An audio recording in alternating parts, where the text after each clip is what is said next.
बिस्मिल्लाहिर्रहमानिर्रहीम। अस्सलाम वालेकुम नाज़रीन। मैं आज एक बहुत ही दिलचस्प मौजू पे बात करने लगा हूँ। मैं गोस्ट के बारे में बात करने लगा हूँ। आप उसको जिन कह लें, आप उसको गोस्ट कह लें, आप कुछ भी कह लें उसको। कुछ लोग उसको, जब हम छोटे बच्चे थे तो आपने भी शायद, या आजकल रवाज ना हो, लेकिन जो हमारी उम्रों के लोग हैं उन्हें पता है कि जब वो छोटे थे तो बात को एक खेल खेला करते थे। और वो खेल क्या हुआ करता था कि हम इस तरह एक ग्लास रख दिया करते थे, उस पर एक चम्मच या मिसाल के तौर पे ये एक चीज़ है, ये हम ऊपर रख दिया करते थे। फिर 3-4 बच्चे इसके इर्द गिर्द बैठ जाते थे और कहते थे कि रूह को बुलाएंगे हम।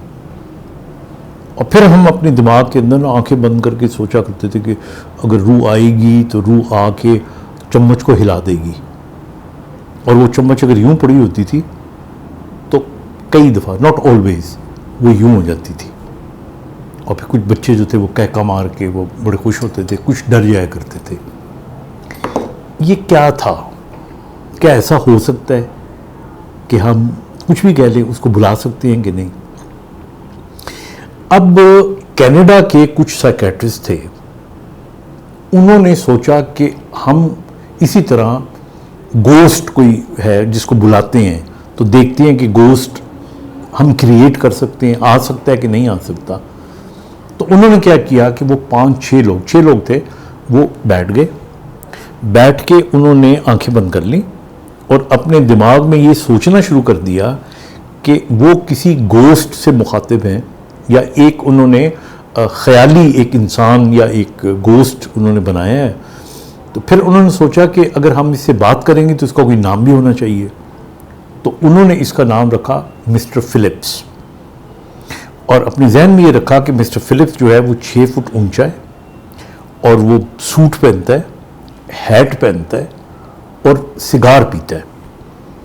और फिर उन्होंने आंखें बंद करके हर रोज़ अपने तख़य्युल में सोचना शुरू कर दिया कि अगर वो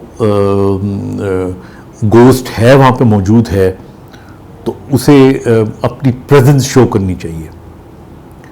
और फिर क्या हुआ कि उन्होंने जब ये सोचने का अमल जारी रखा तो गोश्त तो नहीं आया, लेकिन एक चीज़ उन्होंने महसूस की कि वो जो 6 लोग बैठे हुए थे उनको ये पता लगना शुरू हो गया कि मेरे साथ वाला क्या सोच रहा है, उसको ये पता लगना शुरू हो गया कि उसके साथ वाला क्या सोच। जिस तरह ये 6 दिमाग जो थे ये मिलके एक दिमाग बन गए हों। और फिर एक दिन क्या हुआ कि वो बड़े हैरान हुए। वो उसे कहा करते थे कि अगर तुम आसपास हो तो तुम आके टेबल पे यूं करो, पैट करो तुम। तो एक दिन उनको पैट करने की आवाज़ आई, सबने आंखें खोल ली, but there was nobody there, लेकिन आवाज़ सबको आई थी। और फिर उसके बाद क्या हुआ कि ये उनका एक मामूल बन गया। वो फिर उससे सवाल करते और वो जो था उस सवालों का जवाब दिया करता था। और इस तरह इन 6 के 6 लोगों के जहन में वो जवाब आ जाया करते थे, उन्हें पता लग जाता था कि वो क्या बात कर रहे हैं। और फिर करते करते ये बात आगे तक बढ़ गई, यहाँ तक बढ़ गई कि 1972 में कैनेडियन टीवी के ऊपर उन्होंने इसको डेमोन्स्ट्रेट किया और बल्कि एक टेबल को अपनी जगह से हिला के भी दिखा दिया। इसका रेफरेंस मैं आपको दे रहा हूँ, एक किताब है माइंड वेव्स, और उसके अंदर ये सारा जिक्र किया हुआ है। तो फिर क्या हुआ कि उन्होंने इस प्रोसेस को कमर्शलाइज कर दिया। और फिर उसके बाद क्या हुआ कि उनमें से 6 में से, क्योंकि 6 बैठा करते थे तो ये गोश्त बना करता था, उनमें से एक बीमार हो गया, अब 5 रह गए, तो वो जो कोरम था वो टूट गया। तो इस तरह वो गोश्त भी हमेशा के लिए ख़त्म हो गया। अब अगर आप इसकी साइंस में जाएं तो बहुत सी तौजीहात दी जा सकती हैं। असल में ये जो हमारी दिमाग की एनर्जी होती है, जो हमारे ख़यालात होते हैं, ये मुतजस्सम हो सकते हैं। ये हमारे ख़यालात का मुतजस्सम होना है कि जो हम सोच रहे होते हैं वो बाज़-औक़ात मटीरियलाइज हो जाता है। अब इसके बहुत सी, इस हकीकत के बहुत से आप कह सकते हैं कि माइलस्टोन्स हैं।